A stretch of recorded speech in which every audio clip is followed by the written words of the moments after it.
3 in the morning again. Your mind's spinning like a broken record, replaying conversations from 3 years ago, rehearsing scenarios that will never happen, solving problems that don't exist. You've tried meditation, journaling, positive thinking, even counting sheep. Nothing works. The thoughts keep coming, relentless and recursive, like waves that never reach the shore. And somewhere in the exhaustion, you've started to believe that your mind is broken, that you're fundamentally flawed, that this endless mental chatter is just who you are. But what if I told you that your overthinking isn't a malfunction? What if it's actually a signal? What if your racing mind isn't trying to torture you but to tell you something crucial about the life you're living? We've been taught to see overthinking as the enemy. A disorder to be medicated, a habit to be broken, a weakness to be overcome. The self-help industry has built an empire on promising to quiet your mind, as if the goal of consciousness is silence. But your mind isn't malfunctioning. It's responding. Responding to a life that doesn't fit, to choices that don't align, to a reality that your soul knows isn't quite right. The overthinking isn't random mental noise. It's your psyche's desperate attempt to solve an equation that can't be solved with logic alone. You see, your mind is like a sophisticated alarm system. When everything is in alignment, when you're living authentically, when your choices match your essence, the alarm stays quiet. But when something is off, when you're living someone else's life or suppressing your truth, the alarm starts blaring. The problem is, we've been taught to turn off the alarm instead of investigating what triggered it. We medicate the symptom instead of addressing the cause. We silence the messenger instead of listening to the message. Your overthinking mind is trying to solve a puzzle that can't be solved through thinking. It's like trying to unlock a door with the wrong key, turning it over and over, convinced that if you just try hard enough, think long enough, analyze deep enough, the door will open. But the door you're trying to open isn't locked by logic. It's locked by misalignment. And no amount of mental gymnastics can substitute for the simple act of living in harmony with who you actually are. Think about the last time your mind was truly quiet, not forced into silence through distraction or exhaustion, but naturally peaceful. I'm willing to bet it was a moment when you felt completely yourself. Maybe you were in nature, or creating something, or having a conversation that felt real. In those moments, your mind didn't need to overthink because your life was making sense. The overthinking begins when there's a gap between who you are and how you're living. When your job doesn't match your values. When your relationships require you to perform rather than simply be. When your daily choices consistently betray your deeper knowing. Your mind starts spinning because it's trying to reconcile the irreconcilable. It's attempting to make sense of a life that fundamentally doesn't make sense for you. And the harder it tries, the more tangled it becomes. Your overthinking mind speaks in symbols, scenarios, and endless loops because it's trying to communicate something your conscious mind isn't ready to hear. It's like a dream that won't end, full of metaphors and meanings that bypass your rational defenses. When you replay that conversation from last week for the 100th time, your mind isn't actually concerned with what was said. It's processing what wasn't said. The truth you swallowed, the boundary you didn't set, the authentic response you censored to keep the peace. When you catastrophize about future scenarios, your mind isn't predicting the future. It's expressing present anxiety about living inauthentically. The fear of what might happen is often a reflection of what's already happening, the slow death of your true self under the weight of expectations and obligations.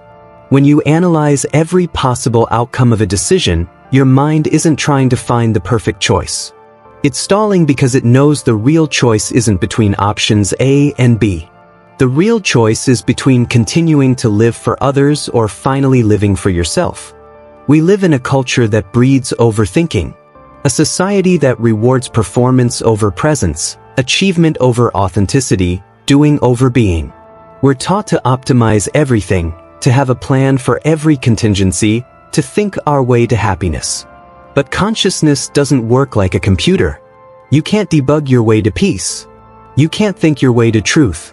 The more you try to solve your life with your mind, the more problems your mind creates to solve. This is why the meditation apps and mindfulness techniques often fail. They're trying to quiet a mind that's screaming for a reason. They're attempting to create peace in a life that's fundamentally at war with itself. Your overthinking isn't a personal failing. It's a cultural symptom. You're not broken. You're responding normally to an abnormal way of living. A way of living that prioritizes external validation over internal wisdom, that values productivity over presence, that mistakes busyness for purpose. But here's what the self-help gurus won't tell you. Your overthinking mind is actually incredibly wise. It's trying to protect you from making choices that will take you further from yourself. It's creating mental friction to slow you down when you're heading in the wrong direction. When you can't decide between 2 job offers and your mind spins endlessly weighing pros and cons, it's not because you lack decision-making skills. It's because neither option truly excites your soul, and your psyche knows it. When you replay social interactions obsessively, analyzing every word and gesture, it's not because you're socially anxious. It's because you're living in relationships where you can't be authentic, and your mind is trying to figure out how to navigate the performance.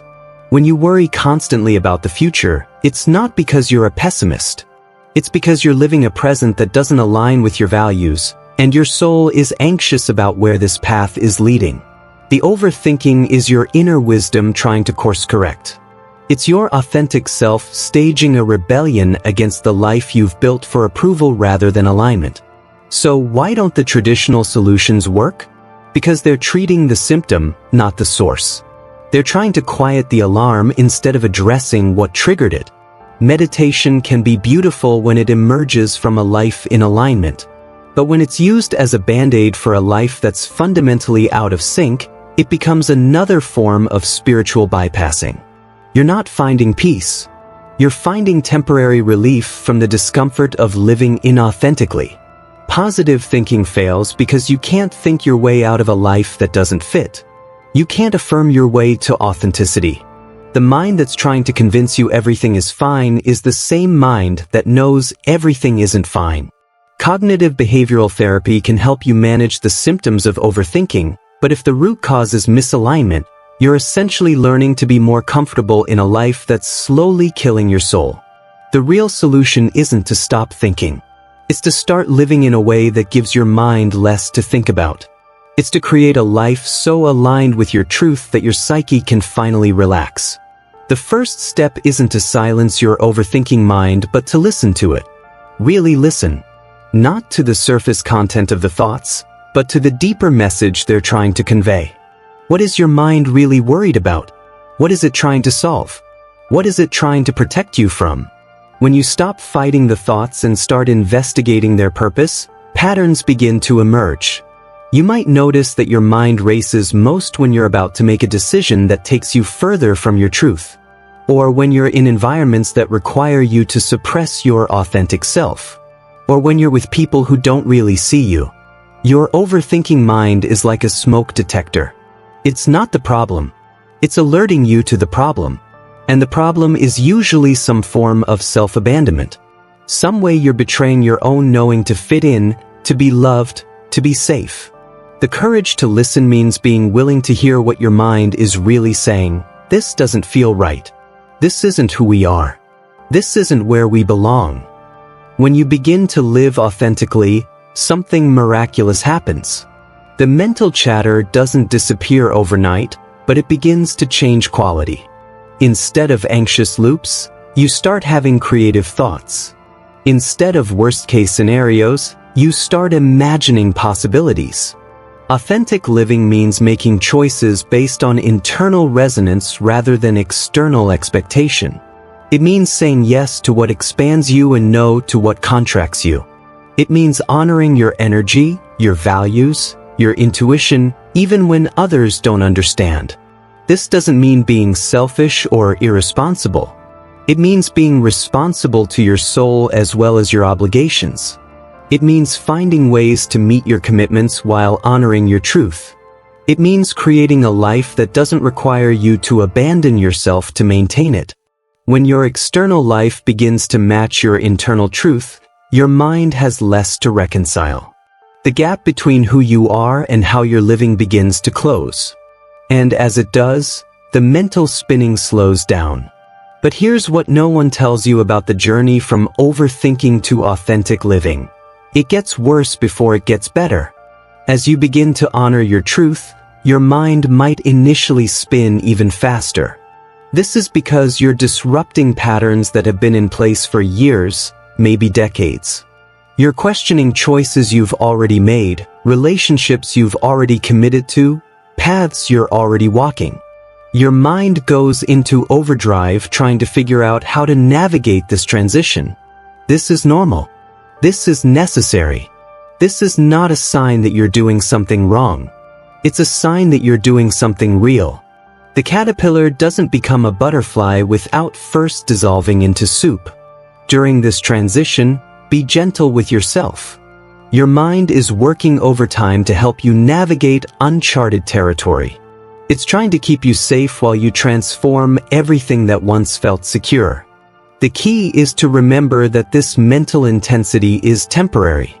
It's the friction of change, not a permanent state.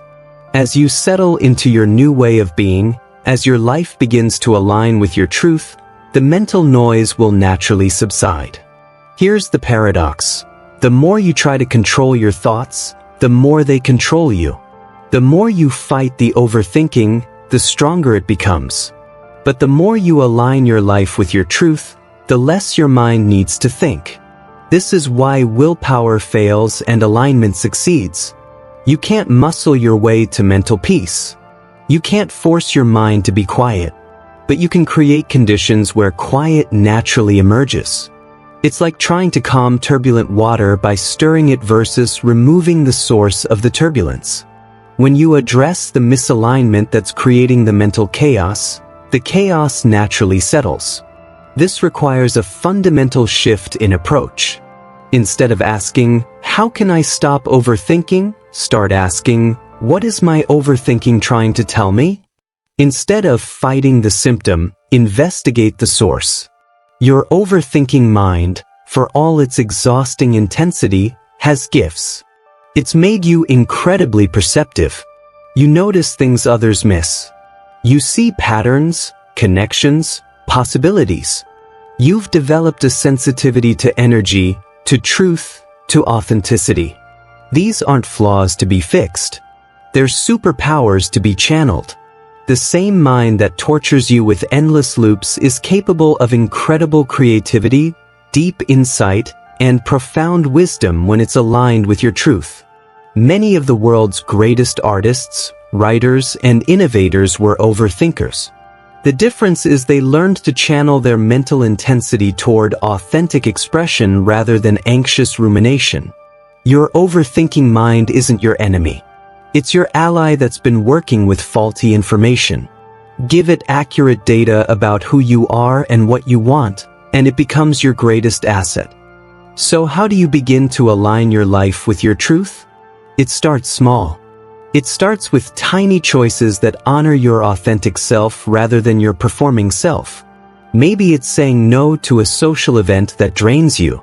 Maybe it's speaking up in a meeting instead of staying silent. Maybe it's choosing the creative project over the practical one. Maybe it's having the honest conversation you've been avoiding. Each authentic choice sends a signal to your psyche. We're listening. We're changing. We're coming home to ourselves.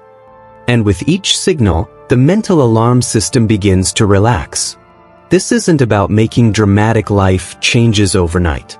It's about making conscious choices moment by moment. It's about asking yourself, what would I choose if I were being completely honest about what I want? The practice of alignment is the practice of self-respect. It's treating your own needs, desires, and intuition as valid and important. It's refusing to abandon yourself for the comfort of others. As you begin to live more authentically, something beautiful happens. Not only does your own mind begin to quiet, but you give others permission to do the same. Your willingness to honor your truth inspires others to examine their own lives. You become a living example that it's possible to live differently. That you don't have to sacrifice your soul for success. That you don't have to overthink your way through life. That peace is possible when you stop fighting yourself. The people who are meant to be in your life will celebrate your authenticity. The ones who aren't will fall away. And while this can be painful, it's also liberating. You're no longer maintaining relationships that require you to be someone you're not.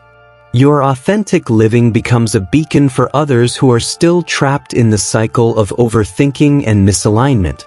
Without saying a word, you show them another way is possible. As alignment deepens, you'll notice your relationship with your mind begins to change. The thoughts that come are different. Instead of anxious loops, you have creative insights. Instead of worst-case scenarios, you imagine possibilities. Your mind becomes a tool rather than a tyrant. It serves your authentic self rather than your fearful self. It generates solutions rather than problems. It creates rather than catastrophizes. This doesn't mean you never think deeply or analyze situations. It means your thinking serves a purpose rather than running in circles. It means your mental energy is channeled toward creation rather than rumination. You begin to trust your mind because it's finally working in service of your truth rather than against it. The same intelligence that once tortured you with endless thoughts now supports you with wisdom and insight. Your overthinking mind isn't your enemy. It's your teacher. It's been trying to tell you something crucial about the life you're living. The question is, are you ready to listen? The real reason you can't stop overthinking isn't because your mind is broken. It's because your life needs adjusting. Your psyche is calling you home to yourself, and it won't stop calling until you answer. So the next time your mind starts spinning, don't fight it. Listen to it. Ask what it's trying to tell you. Ask what needs to change. Ask how you can honor your truth more fully. Your overthinking mind isn't the problem. It's the solution trying to emerge.